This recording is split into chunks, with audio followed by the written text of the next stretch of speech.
Good evening, folks. My name is Derek Linfield. I'm the non-executive chairman of Mkango Resources, and I'm certainly not management, and I'm certainly not a geologist, so I'm standing up here this evening to give you a few personal observations, a little bit different, I think, some personal observations as to why I'm actually standing here. I'm a lawyer in the City of London.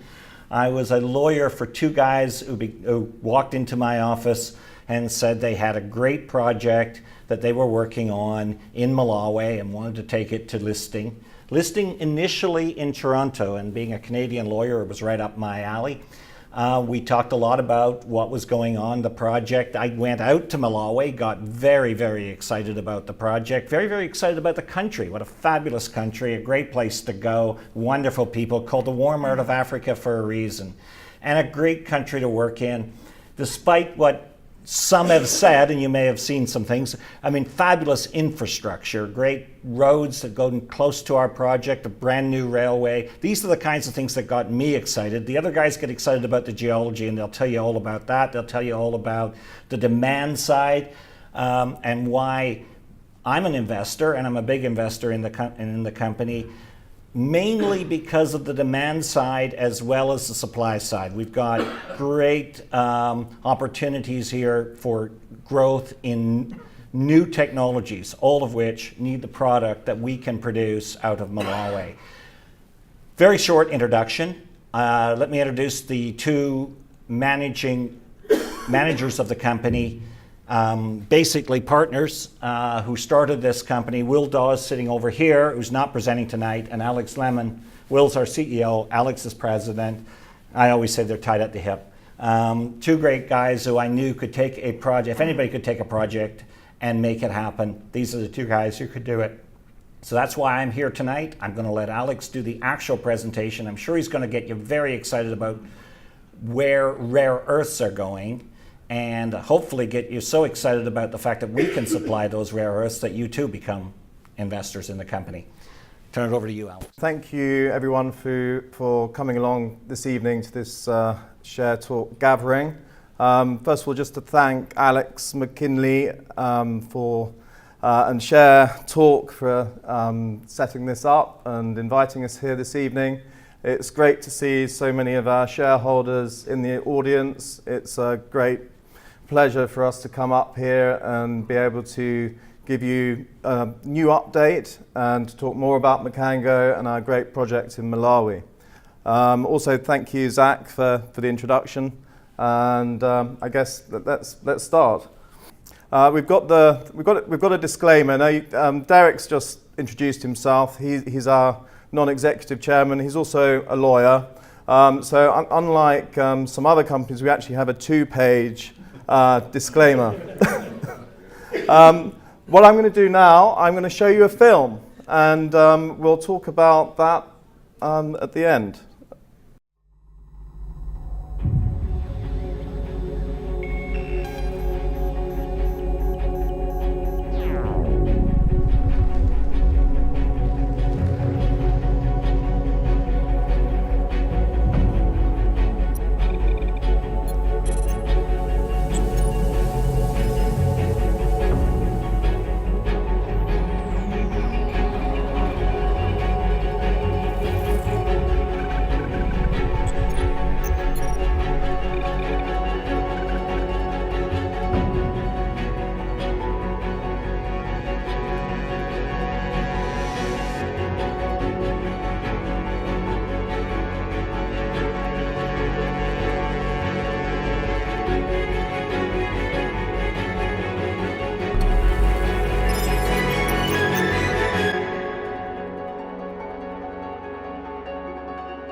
You're probably wondering why I've just shown you an advert for the new Jaguar electric vehicle or electric car.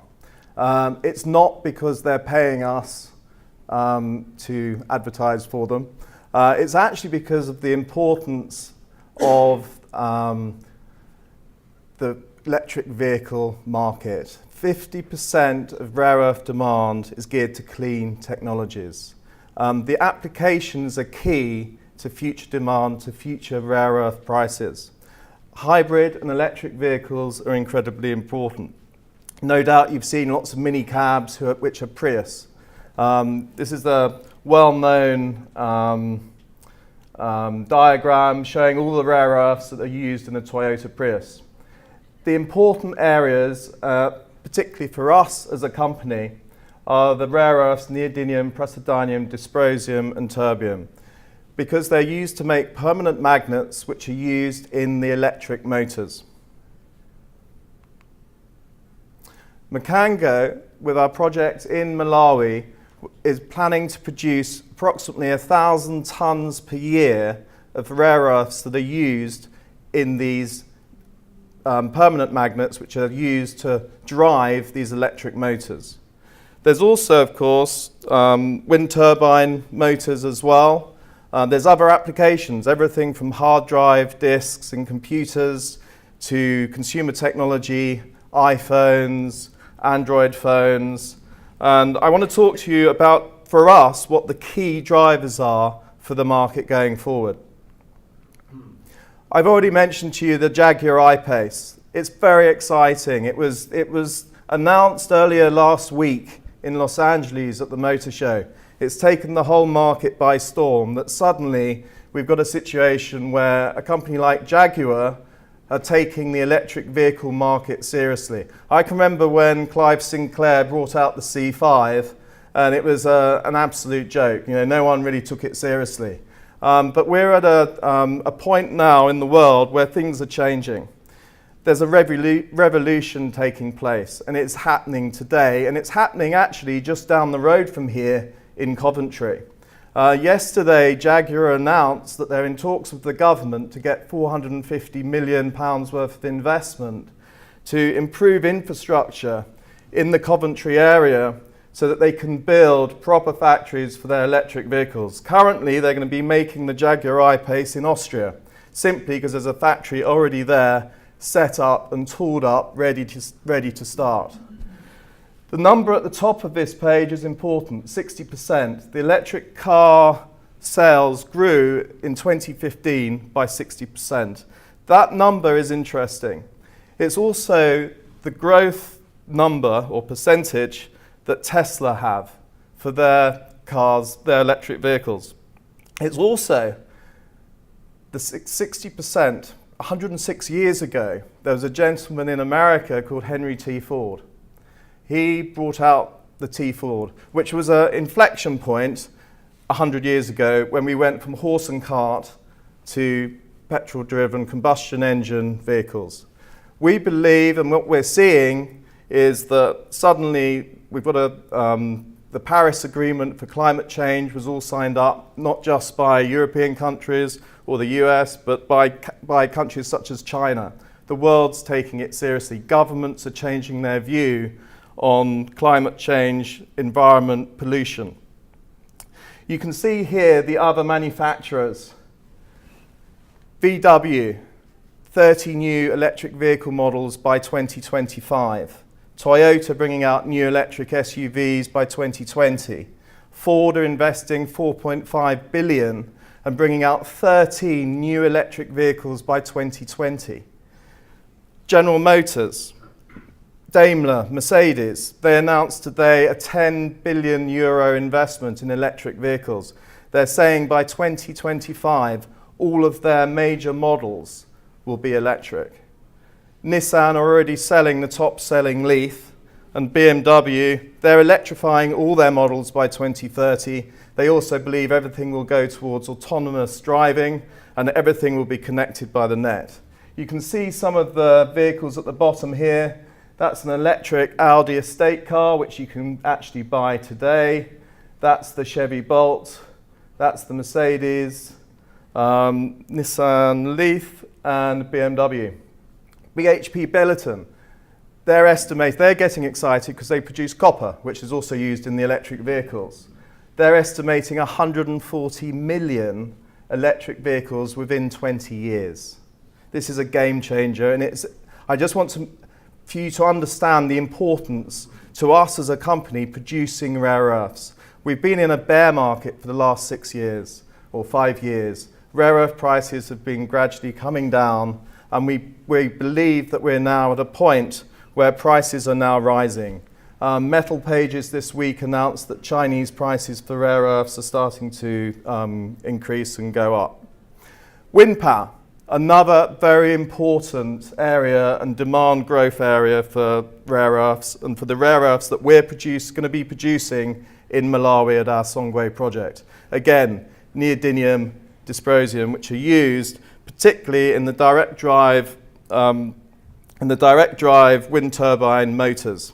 You can see here that every 3 megawatt direct drive wind turbine, which is the sort of the current size of wind turbines which are being built at the moment, use around 1.7 tons of rare earth magnets, and that equates to about 510 kilos per motor per wind turbine. There's also praseodymium and other rare earths that go into these electric motors. China last year, 2015, every 2 hours they were putting up a new wind turbine.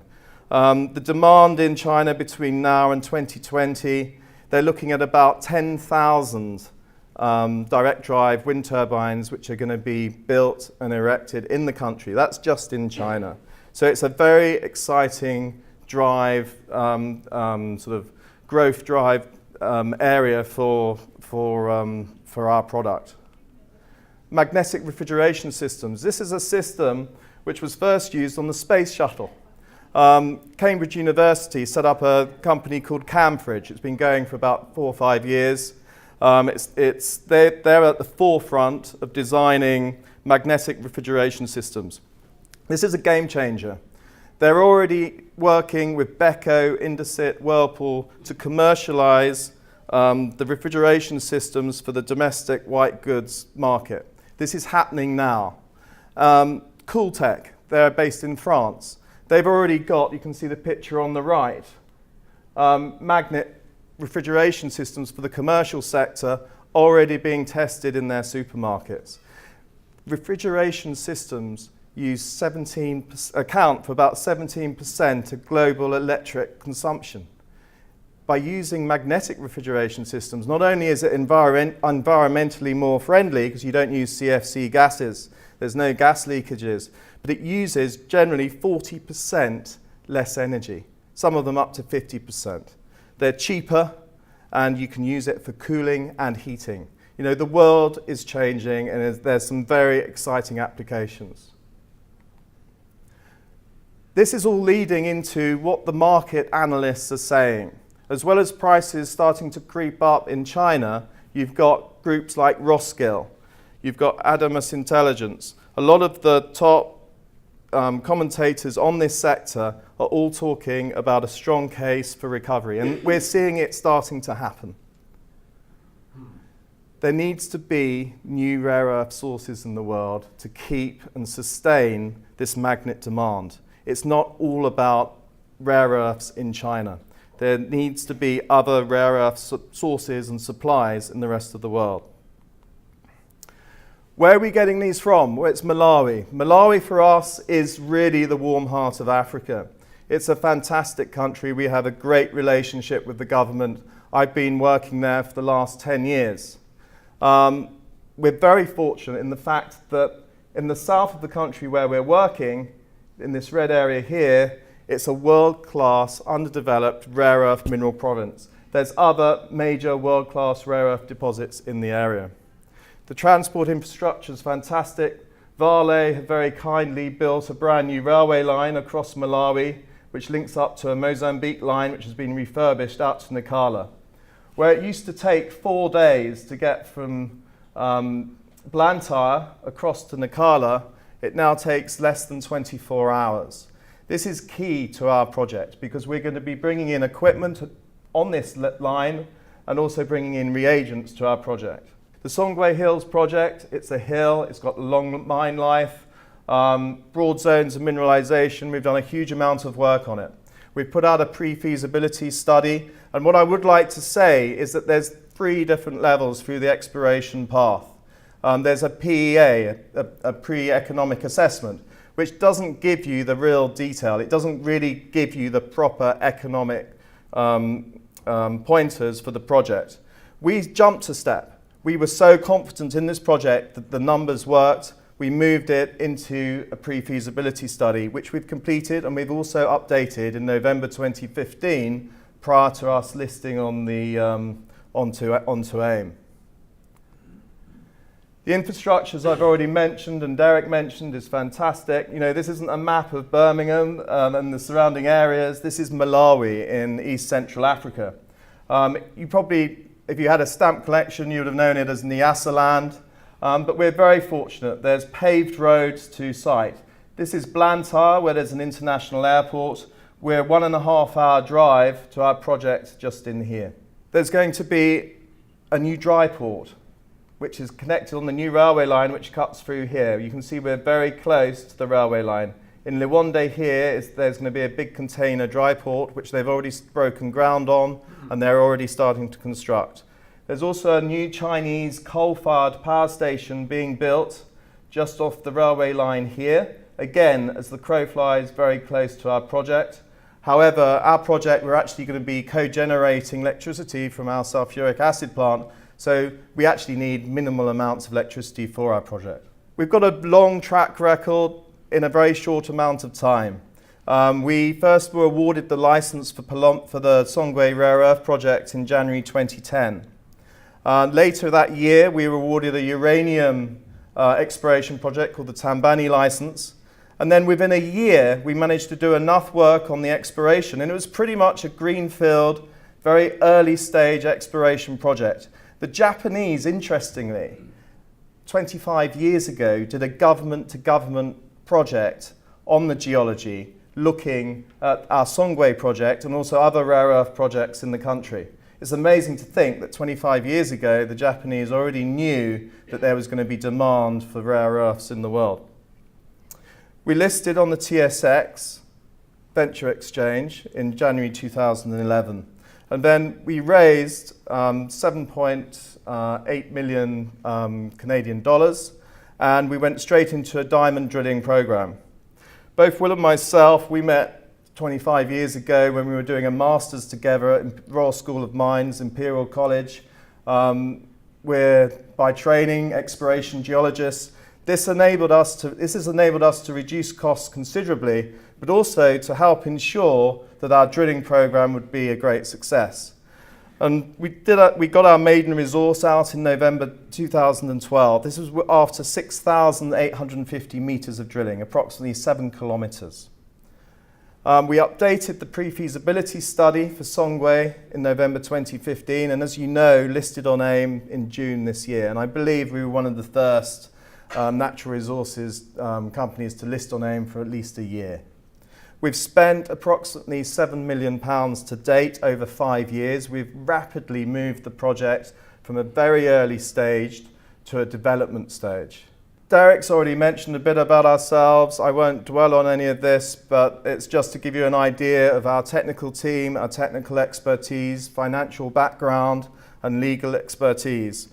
We're quite unusual in the sector in that we've been the management of this company from the beginning. We founded the company. We've got a 10-year track record in Malawi, and the last 6 years of that we've been focused on getting Mkango developed and working on the rare earths and uranium exploration in the country. So much so that the government in Malawi now treat us as the sort of spearhead of the rare earth sector, mining sector. We're one of very few exploration companies in the country. This is to give you an idea of one of the reasons, other than the fact that we're in the midst of a huge transport revolution with all these electric vehicles that are going to need plenty of our rare earths from Malawi. But you can see on here the capex and how undervalued we are as a company compared to some of our competitors. The interesting thing here is several of the other rare earth companies already have Chinese partners, Chinese investment collaborations. This is something that we're working on. We've got a uranium project, very exciting. The uranium price at the moment isn't so exciting. Everyone's talking about next year, 2018, the uranium prices are going to go up, it's going to change, and we're very positive about the future prospects for uranium. We've got a very good exciting exploration area in Malawi. You can see this radiometric anomaly. It's the one in the north is approximately 4 kilometres in length by about 3 kilometres across. This one's about 3 kilometres across and 1 kilometre in that direction. We've done a lot of historical work. We've reviewed all of the data to date. We've done a lot of satellite imagery over the area. We've reopened trenches.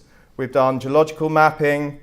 We've had some great grab samples from the area. It's looking very, very interesting. But what do we do moving forward? What's our strategy? This is a question that we're asked all of the time. And with our current working capital budget, the way forward for us, we're looking to advance the existing projects via marketing collaborations. Marketing collaborations, offtake agreements, these are absolutely key in the rare earth sector. Joint ventures, investments at the project level.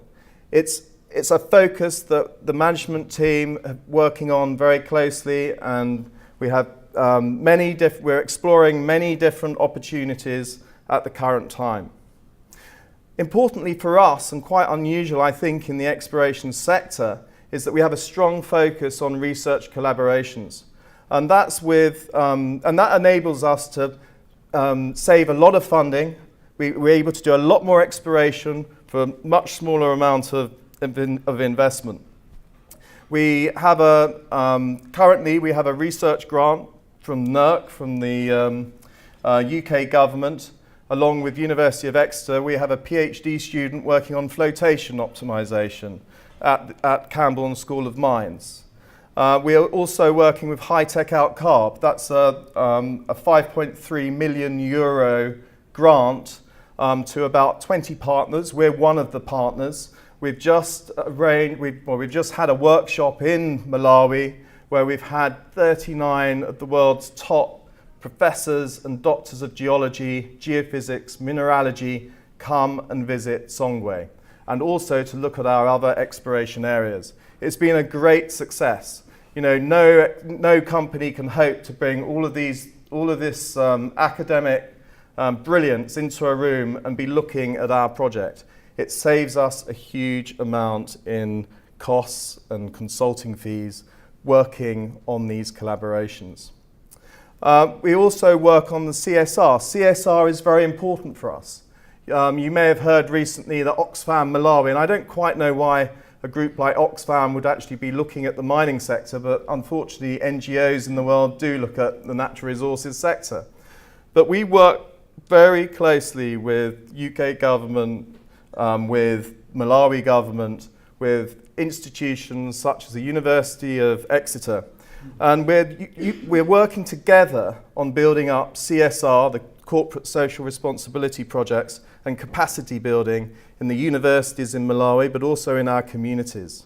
And that's very important for us, and it brings in a whole load of added value into the company. And I just want to finish off there just to show you a little bit more about what we do with the CSR. CSR, community social responsibility projects, are really important. Many exploration companies won't do any CSR until they're producing mine.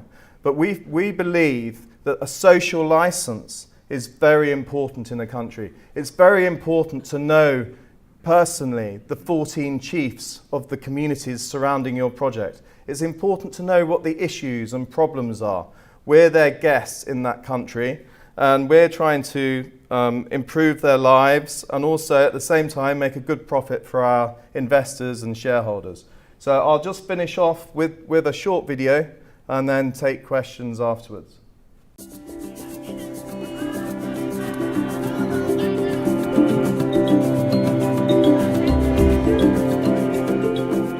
The excitement was tangible.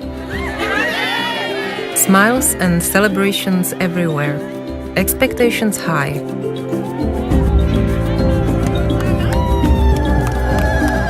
Mkango is not just improving the local road and bridge infrastructure. Mkango is also improving access to drinking water for the communities by drilling water boreholes.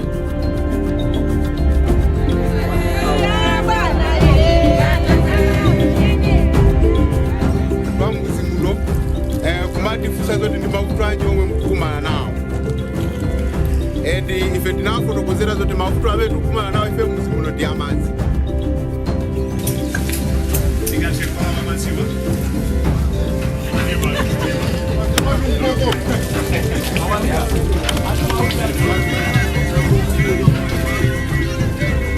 Toyamba tugeze kampani ya Mkango kuwa chazi tukuzelele ayamba kutuwasta kumasali mpaka palipo kumali kafufu choncho atipa sababu zingabo eseu beu unabela maflazi a 2014 chaka cha 2014 kusana bwele olo akuboma kapena bungwe lina lililose iwanali number 1 bwela kunogo kuzathandiza anthu ndipo anathandiza ndi ndalama zochuluka 6.2 million.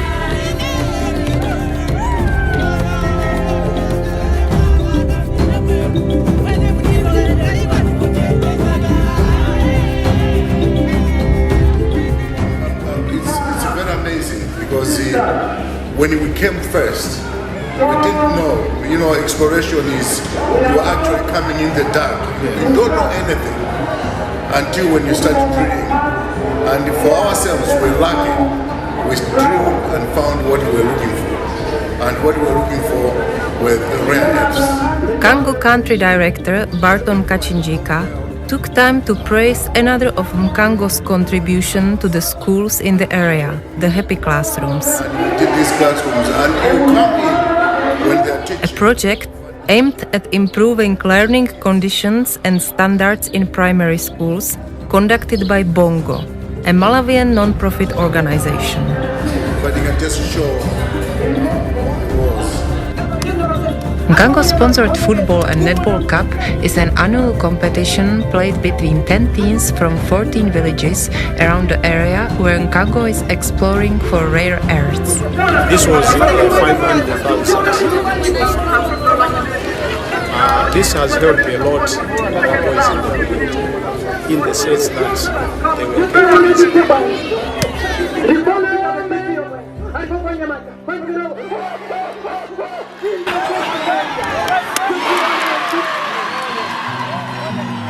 As people of Mao's world, we are very, very thankful to Mkango Resources Limited. So, in short, I would say that it is a blessing to us in Palombe Northeast. Mao's, to be very specific, that we have Mkango here, which is doing a lot. We are the owners. The chiefs here, you'll see that there were a number of group villages, almost each and every group village here is very happy with Mkango Resources Limited. We want them. They're welcome here. We are the owners of this place. As the day drew to a close, it was clear that Mkango Resources was a true champion of the people of Palombe Northeast.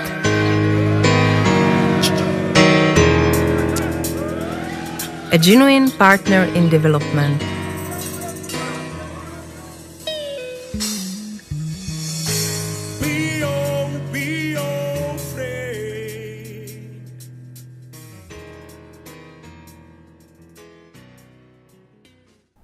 And what I would say, that film was actually produced, directed by a local Malawian company. We very much support local companies in Malawi, and that's also an important part of our CSR policy in country.